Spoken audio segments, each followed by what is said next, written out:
dipersembahkan oleh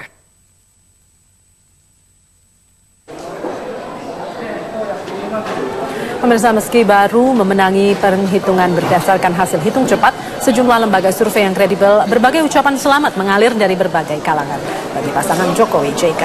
Mereka yang merupakan relawan Jokowi ini pun siap mengawal jalannya penghitungan suara resmi hingga KPU mengumumkan secara resmi pada 22 Juli mendatang.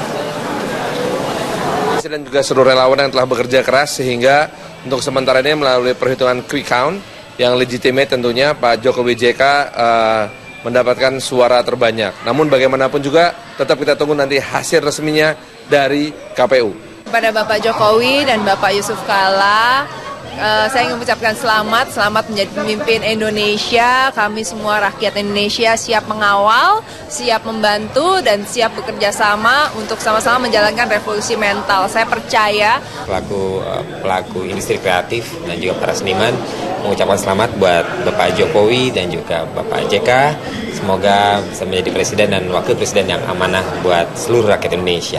Saya Sandy Sondoro mengucapkan selamat buat pasangan Bapak Jokowi dan Pak Yusuf Kalla yang sampai saat ini sudah memenangkan di quick count Pilpres ini.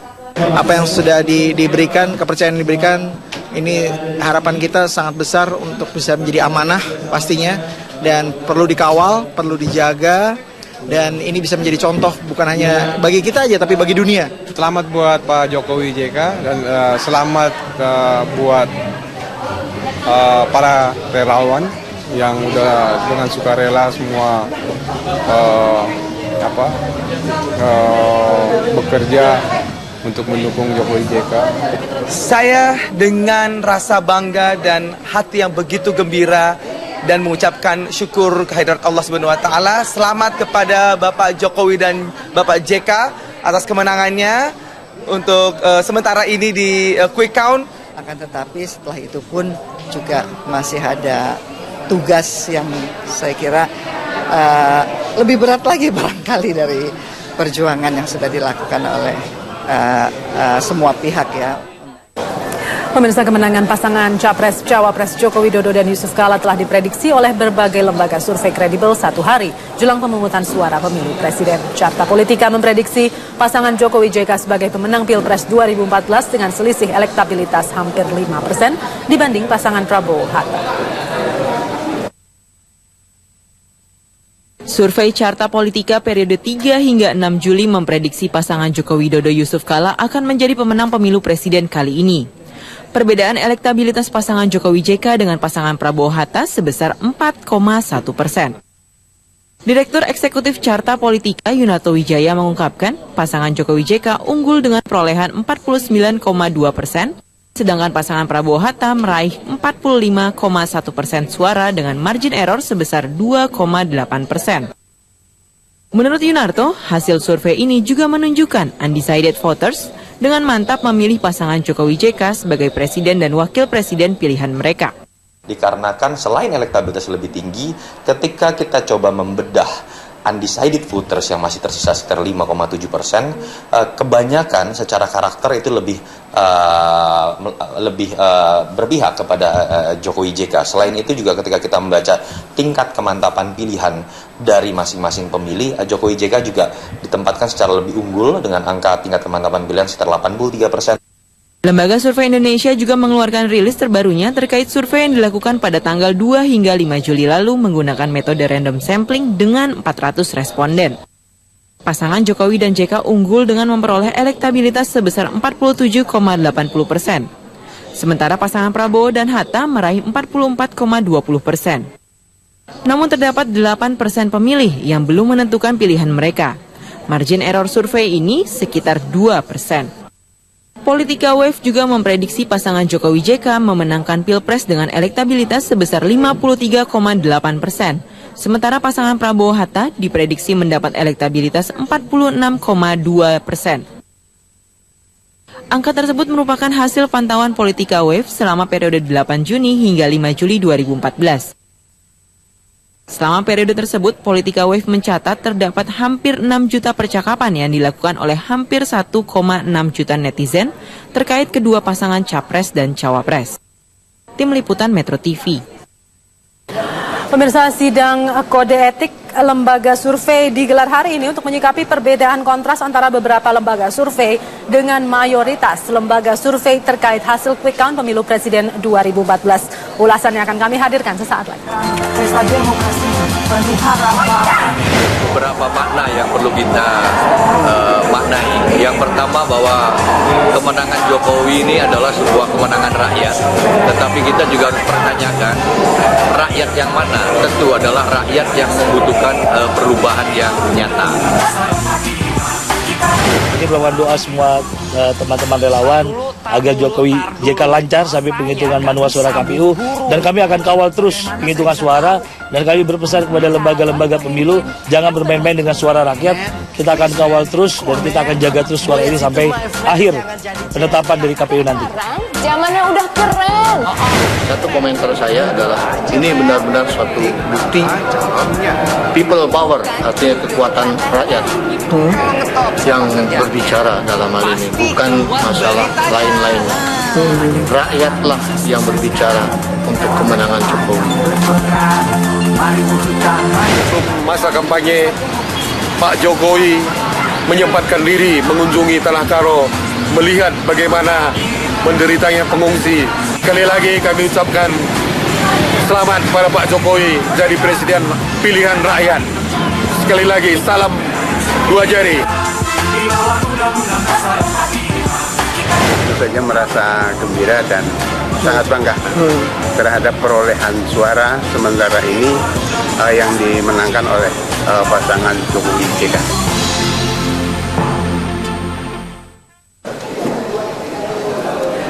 Pemirsa, KPU mengklaim seluruh lembaga survei yang merilis hasil hitung cepat terdaftar di KPU.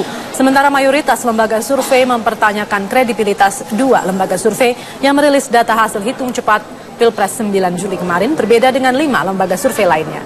2 lembaga survei itu mengklaim memiliki data yang valid dan bisa dipertanggungjawabkan.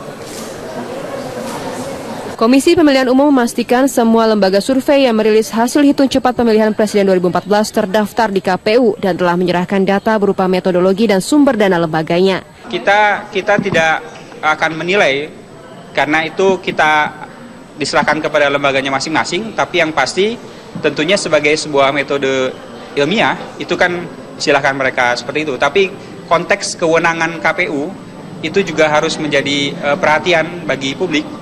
Menanggapi adanya perbedaan hasil hitung cepat sejumlah lembaga survei terkait Pilpres 9 Juli 2014, lembaga survei seperti Sirus Network dan Litbang Kompas meyakini perbedaan hasil survei hanya akan terjadi pada saat awal proses penghitungan. Namun hasil akhirnya akan tetap sama. Tidak tahu apakah dalam pengumpulan data itu ada suara-suara yang selesai di luar dari pembagian waktu ini. Kalau ujungnya berbeda, berarti ada sesuatu di metodologinya. Balik lagi ke situ. Jadi secara statistik, kalau metodologi cara pengambilannya sama, arti sesuai dengan besaran tadi setiap provinsi dan lain-lain, maka dia ujung harus sama. Kita berbaik sangka saja, mungkin karena belum terbiasa menyelenggarakan quick count, belum punya pengalaman yang panjang untuk melaksanakan quick count, jadi mungkin belum terlatih sehingga hasilnya masih keliru gitu. Setidaknya ada 2 lembaga survei yang merilis data berbeda terkait hitung cepat Pilpres 9 Juli 2014. Salah satunya lembaga survei Puskaptis yang tetap bersikukuh hasil hitungnya valid dan dapat dipertanggungjawabkan. Lalu pengambilan sampel, jadi metodologinya ini kan sudah sesuai dengan kaidah ilmiah. Kita mengambil sampel di 1250, lalu di penyebaran secara proporsional di 33 provinsi yang menyebar di 135 sampai 150 kabupaten kota. Meskipun demikian, Dewan Etik Perhimpunan Survei dan Opini Publik Indonesia berencana memanggil Puskaptis minggu depan untuk mempertanggungjawabkan hasil survei mereka. Memang Puskaptis sebagai anggota Persepi itu kita punya kode etik ya. Kode etik kita juga punya Dewan Etik yang akan memeriksa bagaimana metodologi, bagaimana pelaksanaan penyelenggaraan dari quick count dari masing-masing anggota. Nah, perbedaan hasil hitung cepat dikhawatirkan terjadi akibat intervensi politik dan ditengarai, dimanfaatkan pihak-pihak yang tidak bertanggung jawab. Tim Liputan Metro TV. Perhimpunan Survei dan Opini Publik Indonesia Persepi sore ini menggelar sidang kode etik lembaga survei untuk menyikapi perbedaan kontras beberapa lembaga survei dengan mayoritas lembaga survei terkait hasil hitung cepat.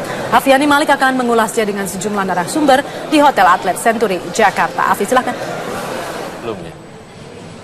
Ya, Zelda, terima kasih. Dan pemirsa, memang adanya sejumlah perbedaan hasil quick count dari sejumlah lembaga survei memunculkan klaim kemenangan dari kedua pihak atau juga dua pasangan kandidat. Nah, bagaimana terjadinya perbedaan di quick count ini dan kemudian berujung pada kebingungan masyarakat, serta bagaimana yang harus dipercaya oleh masyarakat dan kemudian mengembalikan kepercayaan masyarakat terhadap integritas dari lembaga survei. Langsung saya perkenalkan narasumber saya, yang hari ini banyak sekali narasumber saya, ada 4 orang. Di sebelah kanan saya Mas Aji Alfarabi dari Lingkaran Survei Indonesia. Selamat sore. Selamat sore. Mas Aji. Dan kemudian Profesor Asep Saifuddin, Guru Besar Statistika FMIPA IPB. Selamat sore, Prof. Asep. Sore. Mas Burhanuddin Muhtadi dari Indikator Politik Indonesia. Mas Sore, Burhan. Afi. Sore. Dan terakhir Mas Niko Harjanto yang merupakan Ketum Persepi. Selamat sore, Mas Niko.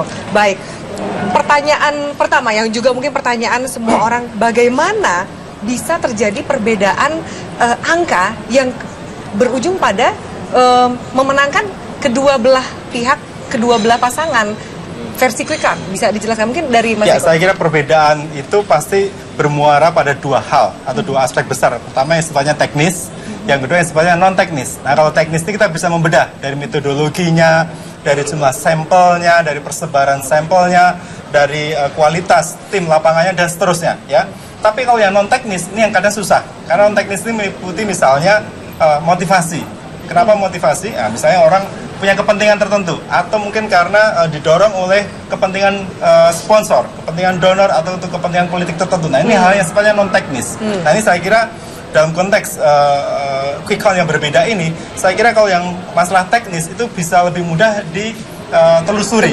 Ada audit, ada beberapa istilahnya mekanisme untuk melihat indikator-indikatornya, apakah ini ada masalah teknis atau tidak. Tapi kalau yang non teknis, yang karena intervensi politik, karena pesanan, karena motivasi kepentingan dan sebagainya, ini yang susah untuk kita ketahui. Tadi dikatakan oleh narasumber dalam press conference yang sempat kita ikuti bersama bahwa konsistensi penerapan metodologi. Jadi jika memang metodologi digunakan sama, hasilnya tidak akan jauh berbeda. Ya. Mas Burhan, silakan. Jadi inti dalam riset, inti dalam dunia penelitian adalah seorang peneliti tidak boleh bohong. Boleh salah tapi tidak boleh bohong. Itu ya. Salah itu terkait dengan kapasitas atau kompetensi, sementara bohong itu terkait dengan integritas. Nah, dalam konteks salah atau benar itu bisa di-upgrade supaya bisa meningkatkan kapasitas, kita bisa ikut kursus statistika atau kuliah statistika gitu ya. Tetapi kalau soal bohong itu terkait dengan integritas pribadi. Nah, karena itu gitu ya, kalau dalam kasus sekarang ada quick count yang berbeda-beda, tugas asosiasi lembaga survei seperti Persepi atau Aropi itu adalah mengundang lembaga-lembaga yang membuat quick count, kemudian diaudit metodologinya, dicek sampelnya, kemudian bagaimana mereka melakukan proses samplingnya, termasuk TPS-nya di mana, kemudian dicocokkan. Nah, kalau kemudian ada kesalahan etika mendasar, maka asosiasi harus mengumumkan kepada publik, bahkan kalau perlu dipecat gitu. Nah, karena itu sebagai bagian dari lembaga survei yang bikin quick count, saya dari Indikator menyatakan siap untuk dipanggil oleh Persepi. Ya, kebetulan saya sekretaris Dewan Etik, karena itu untuk menghindari konflik kepentingan, saya mempersilahkan Persepi, terutama Dewan Etiknya yang tidak memiliki konflik kepentingan, Profesor Hamdi Muluk dengan Pak Hari, untuk mengundang kita, termasuk Populi Center, yang lain-lain, untuk kemudian disidang bareng-bareng. Gitu. Itu lebih fair dan juga transparansi bagi masyarakat sendiri. Ini hal yang lumrah di dunia akademi. Ya, jadi kita mempertanggungjawabkan apa yang kita lakukan ya ke istilahnya peer group kita. Baik, kita akan lanjutkan. Kita harus jeda sejenak. Pertanyaan juga mungkin yang ada di benak masyarakat adalah bagaimana jika memang TPS yang digunakan sebagai tempat sampel ini kebetulan memenangkan pasangan tertentu sehingga hasilnya berbeda. Prof. Asep bisa menjawab ini, nanti kita jeda sejenak. Pertanyaan berikutnya akan dijawab usai jeda berikut ini, pemirsa. Tetaplah bersama kami. Pemirsa, terima kasih Anda masih bersama kami. Prof. Asep, saya ulang sedikit pertanyaan saya. Mungkinkah lembaga survei yang hasilnya berbeda dengan mayoritas lembaga lain berdalih bahwa mungkin saja TPS tempat mereka mengambil sampel memang memenangkan kubu kandidat tertentu? Bisakah?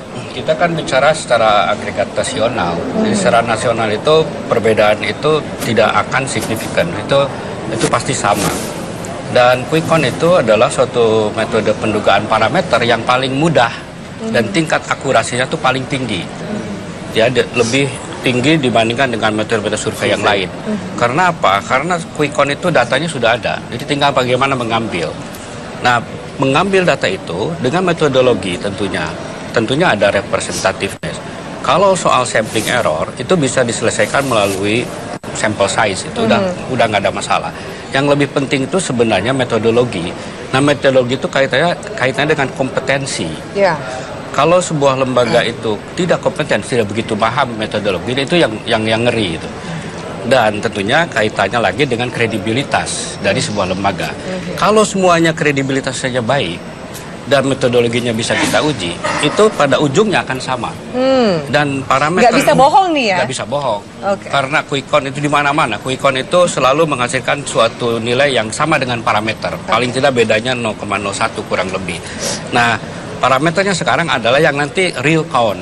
Nah, real count itu yang harus dijaga sedemikian rupa sehingga tidak berubah. Saya lebih percaya kepada quick count sekarang ini. Mengapa? Karena dia mengambil secara cepat dari data yang ada.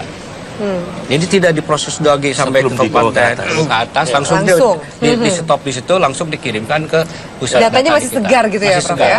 Jadi tingkat akurasinya itu menurut ya secara teori tinggi akurasinya tinggi. Jadi presisinya sangat tinggi. Baik, Mas Aji, ini kedua belah pihak mengklaim lembaga survei yang memenangkan mereka, margin of error-nya juga dirilis di sejumlah media. Margin error-nya tipis sekali, 1%. Apa sih artinya itu dengan hasil yang mereka berani rilis ini? 1%? Yang pertama gini ya, kalau kita melihat pengalaman kita ya, harusnya memang hasil quick count Pilpres ini tidak mungkin berbeda ya. Semua lembaga survei ya, karena pertama, selisih antar capres di atas rata-rata di atas 5% ya, kurang lebih ya. Kalau selisih antar capres mungkin hanya di 1%, ada kemungkinan berbeda.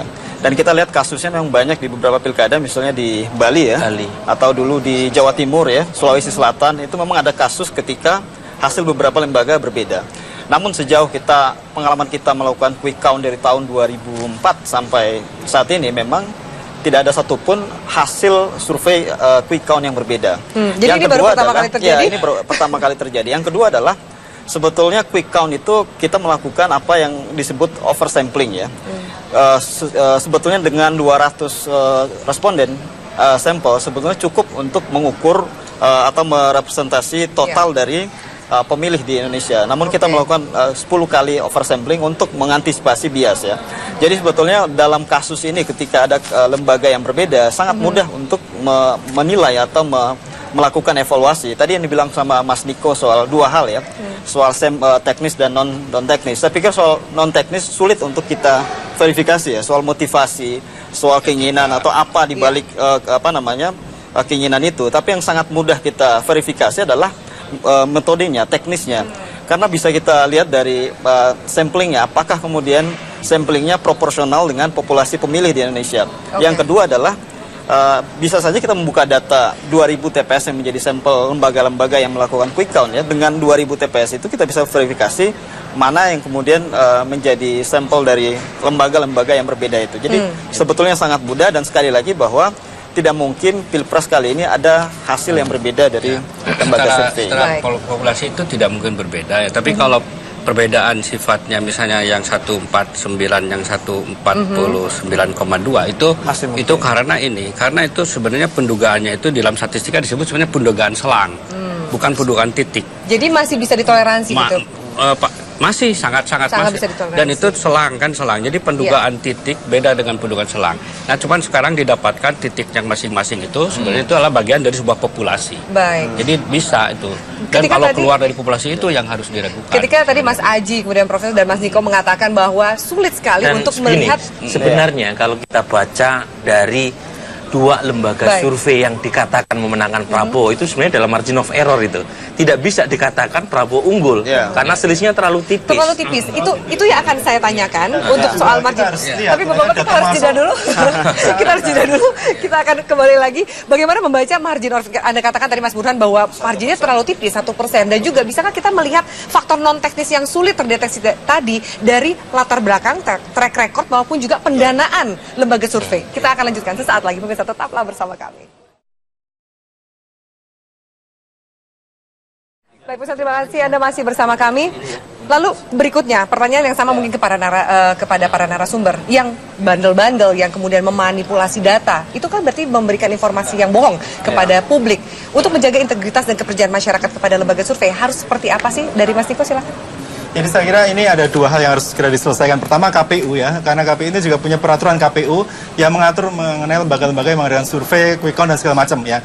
Jadi yang tidak menimbulkan kontroversi ini harusnya segera dipanggil, dibikinkan majelis etik. Kemudian yang ikut dalam asosiasi atau perhimpunan itu harus segera kemudian disidang di dalam majelis atau dewan etik ya. Sehingga masyarakat kemudian bisa tahu, oh ini yang bermasalah, ini yang tidak bermasalah. Jadi dan ada tindakan tegas bagi lembaga yang Betul. memang memanipulasi Dan data. ini penting supaya masyarakat tetap percaya terhadap kehadiran lembaga survei. Jadi lembaga survei bagaimanapun adalah bagian dari pilar penting demokrasi. Jangan sampai karena ada beberapa atau sebagian kecil lembaga survei yang ngaco kemudian merusak kepercayaan terhadap lembaga survei yang lain. Karena itu integritas termasuk kredibilitas dan etika profesional seorang pollster itu harus betul-betul ditegakkan. Dimulai dari asosiasi lembaga survei. Oke. Perlu juga perlu ditambahkan karena lembaga survei ini banyak. Track record dari semua lembaga survei kita harus lihat. Karena tentunya dengan track record itu kita ketahuan bahwa lembaga survei tertentu yang sebenarnya tidak mempunyai kapasitas di dalam metodologi, tidak punya kapasitas di dalam moral, etika, itu yang berbahaya. Sebab kami sebagai pencetak sarjana-sarjana statistika di perguruan tinggi itu nanti paling untuk bikin abal-abal. Karena kalau tidak jadi ada tanggung jawab moral juga jelas, di situ moral. ya. Karena kalau di Prancis sebelum mengajar statistika itu 1 menit suruh berdoa dulu. Berdoa untuk merenungkan bahwa saya akan belajar statistika, maka saya akan pergunakan statistika itu untuk mencari kebenaran. Nah itu, dan makanya saya lakukan itu di IPB. Nah itu kedua, dulu tahun 57 ada buku How to Tell Lie with Statistic. Nah itu ternyata kebohongan yang dibungkus dengan statistik itu canggih, sehingga orang-orang percaya bahwa itu padahal itu kebohongan. Jadi kan kasarnya ada 3 kebohongan. Pertama lie, kedua damn lie, ketiga statistik. Ya. Dan ini yang berat. Maka saya sebagai dosen selalu saya katakan, kamu ini sekarang mau belajar statistika, ayo merenung 1 menit, berdoa kepada Tuhan bahwa saya belajar statistika untuk mencari kebenaran. Itu garis bawah ya, yang itu kunci, penting moral. sekali. Moral.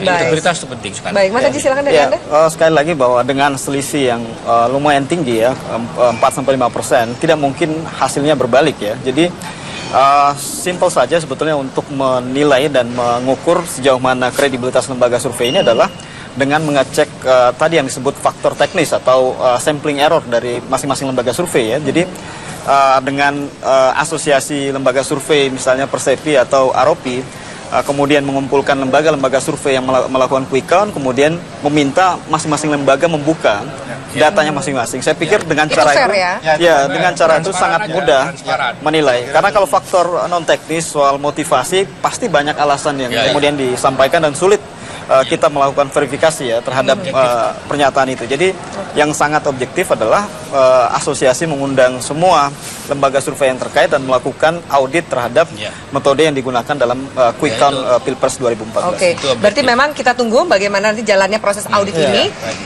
dan juga jika memang ternyata ketahuan ada yang nakal, ada yang bohong, kita tunggu bagaimana sanksinya karena demi kebenaran pencerahan juga terhadap masyarakat, pendidikan politik bagi masyarakat dan juga integritas dari lembaga survei itu sendiri.